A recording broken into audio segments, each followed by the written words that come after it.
ಜನರಿಗೆ ಗೊತ್ತಾಗಬೇಕು.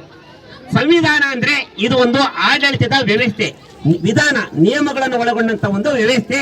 ದಯವಿಟ್ಟು ನಮ್ಮ BR ಅಂಬೇಡ್ಕರ್ ಅವರು ಹೇಳಿರ್ತಕ್ಕಂಥ ಒಂದು ಮಾತನ್ನು ನಾನು ನಿಮ್ಮ ಮುಂದೆ ಹಂಚಿಕೊಳ್ಳಿಕ್ಕೆ ಇಷ್ಟಪಡ್ತಾ ಇದ್ದೀನಿ. So it is not the ಮೇರೆ ಡಾಕ್ಯುಮೆಂಟ್ ಆಫ್ ಲಾಯರ್ ಅಂತ ಹೇಳ್ಯಾರ, it is A vehicle of life ಅಂತ ಹೇಳಿದ್ದಾರೆ. It's spirit is the spirit of age ಅಂತ ಡಾಕ್ಟರ್ BR ಅಂಬೇಡ್ಕರ್ ಅವರು ಹೇಳಿದ್ದಾರೆ.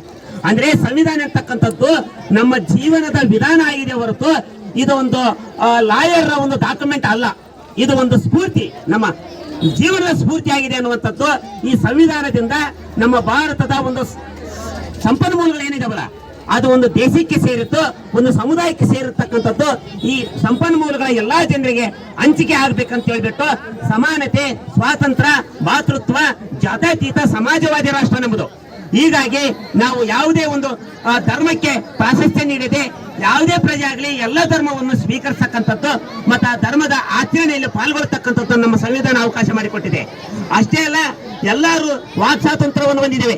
ಎಲ್ಲರೂ ಇವತ್ತು ಎಲ್ಲಿ ಬೇಕಾದರೂ ಸ್ವತಂತ್ರವಾಗಿ ಮಾತನಾಡುವಂತ ಒಂದು ನಮಗೆ ಹಕ್ಕನ್ನು ನೀಡಿದೆ ಅಂದ್ರೆ ನಮ್ಮ ಸಂವಿಧಾನ. ಇವತ್ತು ನಮ್ಮ ಸಂವಿಧಾನ ನಮಗೆ ಹಕ್ಕುಗಳನ್ನು ನೀಡಿದೆ, ಅಷ್ಟೇ ಅಲ್ಲ ಕರ್ತವ್ಯಗಳನ್ನು ಕೂಡ ನೀಡಿದೆ. ಈ ಕರ್ತವ್ಯಗಳನ್ನು ರಾಷ್ಟ್ರದ ಭದ್ರತೆಗಾಗಿ ನಾವು ಆ ಕರ್ತವ್ಯ